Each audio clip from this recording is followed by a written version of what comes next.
So this was meant to be a solo episode, but my beautiful friend, Paula Joye, very kindly and graciously suggested that she hosts this episode of Ageless by Rescu, our anniversary episode, 1 year in, and I could not be more delighted and honored to have the magnificent Paula Joye interviewing me for my own podcast.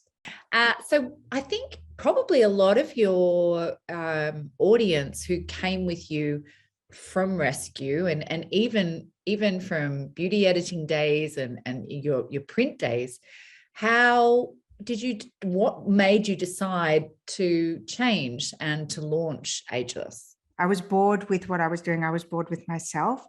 And, you know, I have this habit of writing full business plans for anything I want to do. I wrote a book 7 years ago called Rescue Me, The Makeover Guide for a Life More Fabulous, which I was lucky enough to be published by HarperCollins, Harlequin division. And I was giving a talk at a Future of Digital conference, and there was an editor in the audience, and she came up to me and she said, "Do you have a book in you?" And I said, "Not only do I have a book, I have the manuscript. It's ready. We just need to shoot it." So with Ageless, that's so you, by the way. Yeah, it's so me. It's that actually so you. You were like that. You are prepared, girl. I am prepared. Like anything, you were like, "Yep, I've got that in a drawer. Yep, It's a very commendable thing. You are a rainy day. You are the next season. You're a Girl Scout."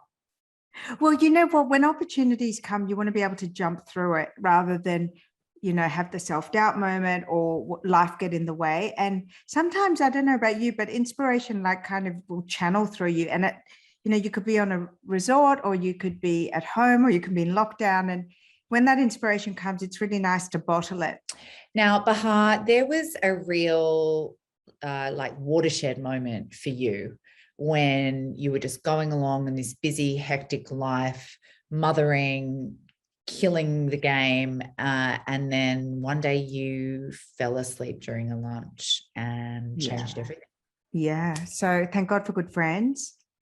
So I was going through a massive, you know, time in my life, personal, professional, and, you know, like you, I'm ambitious for myself, you know, I'm ambitious for my daughter, but I also want to suck the marrow out of life. So I do everything, and I do everything at full tilt. And I was at lunch. It was at Chiswick at the art gallery. We were meeting a friend's new baby, and I fell asleep at lunch. And it was because I had adrenal exhaustion, and everyone had been a little bit worried about me for some time. Well, fair enough. It wasn't great. It wasn't my best moment. Falling asleep at lunch is no joke. Yeah, it was pretty hectic. But so my friends actually staged an intervention, and they said, "We are worried about you. You live life on the front seat. You know, we know you like that, but something's not right. And you shouldn't be falling asleep at lunch when you're meeting a baby." And it was true. So a few people like, "We're worried. What are you doing? Da, da, da." But one friend quietly pulled me aside and said, "You know, have you ever had your hormones checked?" And I went, "No." And she said, "I think I had something similar to you, and I think you should go and get your hormones checked." So that's where it all started. I need to go back to the intermittent fasting. Oh, so good. I know you're now taking those things, and you take them every day, and you take them under supervision. Yeah. But do you do 16-8? Yeah. Do you do, what's your version? I do 16-8. Yeah. And I do it every day, including the weekend. And I love it. And it works for me. I weigh about 45 kilos. When I started doing it, I think I was about 51, 52. So on my frame, I've lost a lot of weight. If you really think about it, I'm smaller than I was as a teenager. And I was fat as a teenager. I was, we don't use that word. I was heavier than I am now as a teenager. And Lily doesn't believe it. She goes, "Mummy, show me photos. But I was like a lot heavier. I had double D boobs. I was pretty chubby. And, but yeah, I weigh about 45 kilos now. And you're Kylie Minogue. Like that's Bahar. Yeah, I'm 5'1". Tinkerbell. She's Tinkerbell. She's a mini little pocket rocket. But I can run now. I can train. I do Barry's. I never exercised in my life before. I'm like I'm pretty good. Like I can sprint, I can lift weights, I can do things that my body could never do before. And my mind never thought I could do before. And that's put kind that of, down to the fasting, do you? Do you put that's that down to that? to the fasting, to the energy, to the focus on you're never too old, never.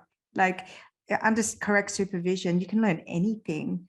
What about tweakments, treatments? All of them. Let's just I start with do the surgery everything. question. I love them Let's all. start there. Come on. Okay. Have So you we ever start had at the face. surgery? Should we go face and then work? Yes. Yes. Yes. Okay. So these are the things I've tried, and some things I like more than others. So I've tried Botox, I've tried filler, I've tried threads. I've had 2 rhinoplasties. I had my first nose job when I was just before I turned 18. Had a very Iranian nose, which I didn't like. And I had to have a revision for my rhinoplasty when I was 25 because I had the first one too young. Your skull grows, your nose changes, your septum will collapse if you have it too early. So I had a revision rhinoplasty. I've lasered my entire body. I was a very early adopter of lasering. I am a boiled egg. I even had Joe Bailey design a new hairline for me by drawing it on, and I had that lasered. Yeah. Okay, so what wouldn't you do? You have pretty much done, you know. What I'm a bit reluctant to do. I'm scared of eye lifts. I've seen too many bad ones. I'm not scared of a facelift. I would potentially have a mini lift, because I think ultimately a mini lift would look more natural than lots of injectables and fillers and threads and scaffolding. If you need a mini lift, then it could actually save you a lot of time and an unnatural look.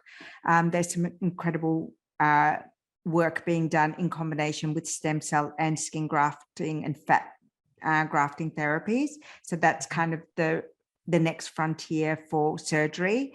I had an abdominoplasty last year for my stomach separation.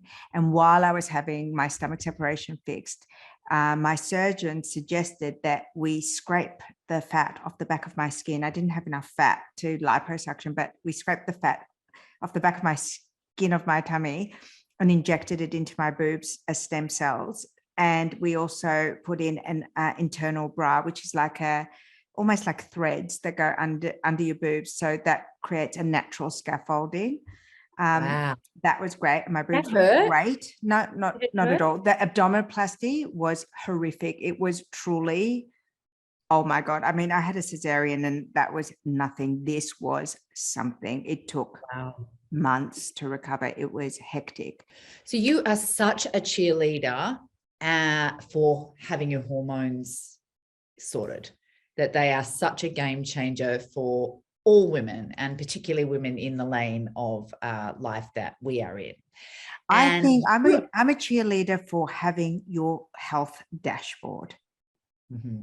What is a health dashboard? What's a health dashboard? Your health dashboard is everything that's going on inside you. I believe that we spend so much time buffing up and fluffing up the outside, what we show to the external world.